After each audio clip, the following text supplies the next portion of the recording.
First of all, it feels real good to be home with all of you. So thank you, thank you, thank you. Also, who here believes that Zanelli has a problem being up here on the stage? She looks like she was born with a mic in her hand. All right.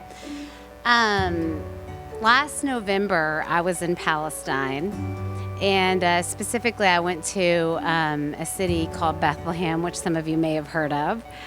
It's part of the occupied territory, and the Palestinian people existence in that area is an act of resistance, but art is a form of revolution, really. So the famous artist Banksy has a hotel there, and on the second floor of the hotel, there's a studio that has local Palestinians' artwork featured. And this is the WhatsApp message I sent all y'all that I told y'all would make sense when I came up here. So there is a piece entitled "The Hero." And it's a mixed media piece, and it's made of olive wood and mirrors. And the olive wood is, it's a silhouette, and it covers the face, and it covers the hair, and then there's eyes. And the eyes are a mirror. So when you look into it, you see yourself. Now, when I saw that piece, I didn't think of myself. I thought about this group of people. And specifically, I thought about my class and how they are all my heroes. And they are my source of inspiration. And I mean that truly. There are a lot of stupid things that I've been doing lately, which I have no business doing. And in the morning, when I wake up, I'm like, Huma, why are you doing this? What makes you think that you can do this? What makes you think that you can effectuate change in indigent defense in Texas? And then I think of my community. And I'm like, they can do it. I have to show up and do it too. Y'all are my inspiration. And the reason you're my inspiration is when you're with there's moments when we're with our clients, when you're with your client, where you're with them and you see their house and there's smoke, and then you run to the house and there's no fire, and you put it out real quick and everything is preserved. You're fine, your client is fine, you're fine.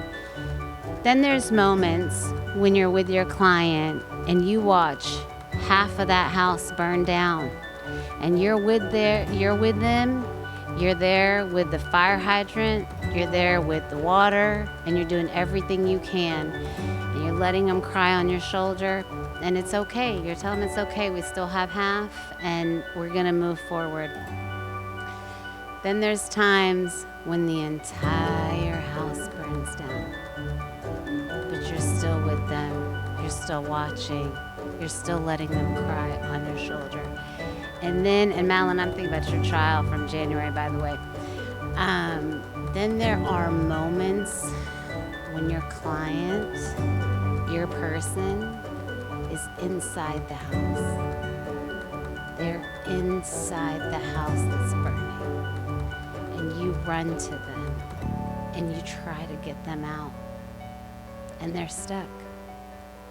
And the beams are falling and the flames are engulfing the entire house. And there's nothing you can do. But there's a U-size hole. There's a U-size hole and you can get out. But you don't. You sit next to them and you bear witness to what is happening in that moment. You witness the damage, you witness the destruction, and you give consolation where you can. And then you close your eyes, and when you open your eyes, there's soot, and there's ash, and the singe is all over you, and the smell of burning flesh has invaded your nostrils, and you go and you take off your clothes and you take a shower and you change and you do it again. You do it again the next day, and you do it again the next day, and you do it again the next day. And you do it when you're a parent, you do it when you're a spouse, you do it when you're a partner, you do it in every iteration of your life because you believe in bearing witness. And for those reasons, y'all are absolutely my heroes. With every hearing, with every client interaction, with every motion, with every trial, every appeal, you're engaging in an act of revolution. And I want you to know that. And I want you to know that I see that. When you are racquetballed back and forth between the judge and the prosecutor, and you and your client are in the room, and you're the only one in that courthouse grabbing those arrows as they're trying to pierce your client.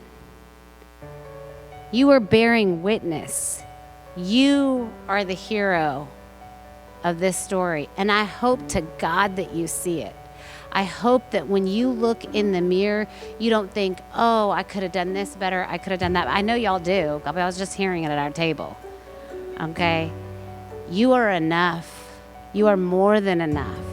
You are better than this world deserves in many ways. And you are certainly my hero. I also want to talk to the, I know it's supposed to be 3 minutes. I'm sorry. You shouldn't have given me the mic. I want to talk specifically about how special this program is, how extraordinary it is.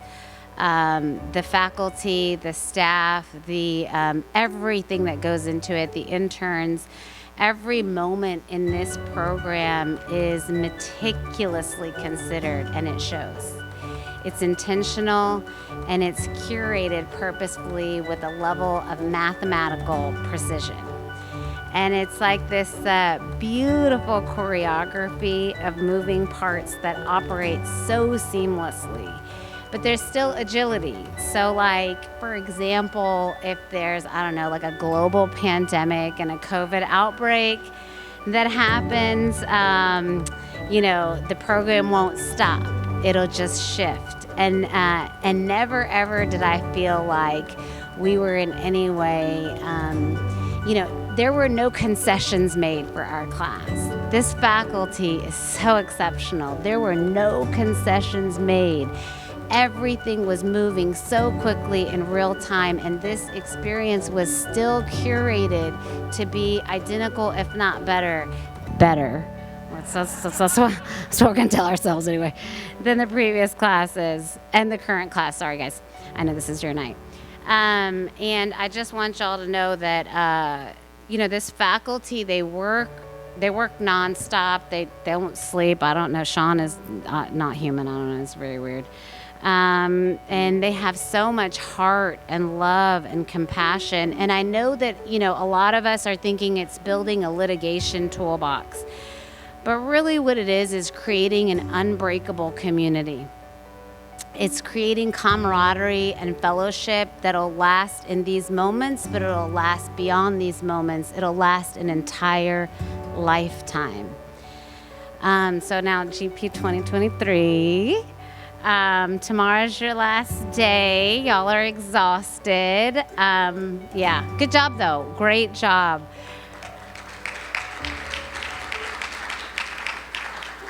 How many of you guys feel hazed? Raise your hand. Okay. Cooler duty. But now you have an overflowing toolbox that you can use, and I already heard that y'all can't wait to unlock and unleash it on these prosecutors. Also, you have now officially joined this community. So you have support, you have love, you should lean on each other. You should lean on us. You can lean on me personally. I'll give you my cell phone number if you want it. I like to talk, obviously, so, it's assumption of the risk doctrine at this point. Anyway, lean on each other, lean on us. We need you to stay in the work, and this community is what is going to nourish your soul to allow you and facilitate you to stay in this work. It is hard work. It is traumatic work. You are witnessing so many horrors every single day, and we need each other in this. We need each other in this. All right, this is the last part. I'm almost done. Okay, so there's a saying that my mom used to have. Well, she still has it. It's in Urdu. It's "Katre katre se darya ban jata hai." Do you understand? I'm messing up all day today between the two of us. All right, so it means a rough translation is droplet by droplet, a river is formed. So I don't know the origin story of GP, but in my head it's like a napkin and on a table with food, and that's probably because my own personal bias of loving to eat. But I always think of rap and illy. So 1 becomes 2, 2 becomes 4, 4 becomes 16, 16 turns into 256. Droplet by droplet, multiplying, joining, coming together. Look at how many faces are in this room right now. Look at how many people are invited into the fold. And from 256, I can't square that. Maybe Sean can help us. But I'm so excited to be a droplet in y'all's river that I hope and pray will wash, purify, nurture, and nourish this world.